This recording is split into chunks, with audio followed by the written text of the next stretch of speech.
தேவனுக்கு மகிமை உண்டாவதாக. இந்த நாள தேவன் உங்களோட ஒரு வார்த்தையின் மூலமா பேச போகிறார். சங்கீதம் 15:5 தன் பணத்தை வட்டிக்கு கொடாமலும் குற்றமில்லாதவனுக்கு விரோதமாய் பரிதானம் வாங்காமலும் இருக்கிறான். இப்படி செய்கிறவன் என்றென்றைக்கும் அசைக்கப்படுவதில்லை.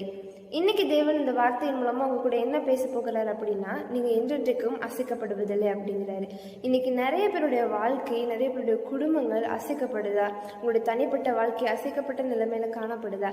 ஆனா தேவன் எனக்கு இந்த வார்த்தையின் மூலமா சொல்லுகிறாரு, நீங்க என்றென்றைக்கும் அசைக்கப்படுவதில்லை அப்படின்னு. மத்தியில நம்ம பார்க்கிறோம், பெரு வெள்ளம், காற்று, மழை வந்து ஒரு வீட்டு மேல அடித்தும் அது மோதியும் அந்த வீடு விழவில்லை. ஏன் அப்படின்னா அது கற்பாறையின் மேல அஸ்திபாரம் போடப்பட்டிருந்தது. இன்னைக்கு அஸ்திபாரம் அப்படிங்கிறது தேவனுடைய வார்த்தையா காணப்படுது. நம்மளுடைய வாழ்க்கையிலும் தேவனுடைய வார்த்தை நம்ம நம்பும் பொழுது நம்மளும் இன்றைக்கும் அசைக்கப்படாம கண்மலை மேல கட்டின வீடு போல நிலையா நிலைத்திருப்போம். வேதத்துல நம்ம யோபுவை பத்தி பார்க்கிறோம். யோபுடைய வாழ்க்கையில அவன் வைத்திருந்த எல்லா ஆசீர்வாதங்களும் அசைக்கப்பட்டது. அவனுடைய மிருக ஜீவன், அவனுடைய குழந்தைகள் எல்லாமே அசைக்கப்பட்டது. ஆனா யோபு மட்டும் அசைக்கப்படலை. ஏன் அப்படின்னா அவன் தேவனுடைய வார்த்தையை நம்பினான்.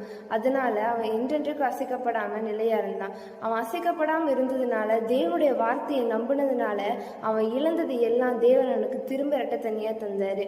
இன்னைக்கு நீங்களும் யோபுவை போல ஆண்டவருடைய வார்த்தையை நம்புங்க. எந்த நிலைமை வந்தாலும், எந்த சூழ்நிலை வந்தாலும் அவருடைய வார்த்தையை மட்டும் நீங்க கைவிற்றாதீங்க. கண்டிப்பா அவர் உங்களுக்கு எல்லா சூழ்நிலையும் உங்களுக்கு உதவி செய்வாரு. நீங்களும் யோபுவை போல என்றென்றைக்கும் அசைக்கப்படாம கண்மலை மேல வீடு கட்டினது போல நிலையா நிலைத்திருப்பீங்க.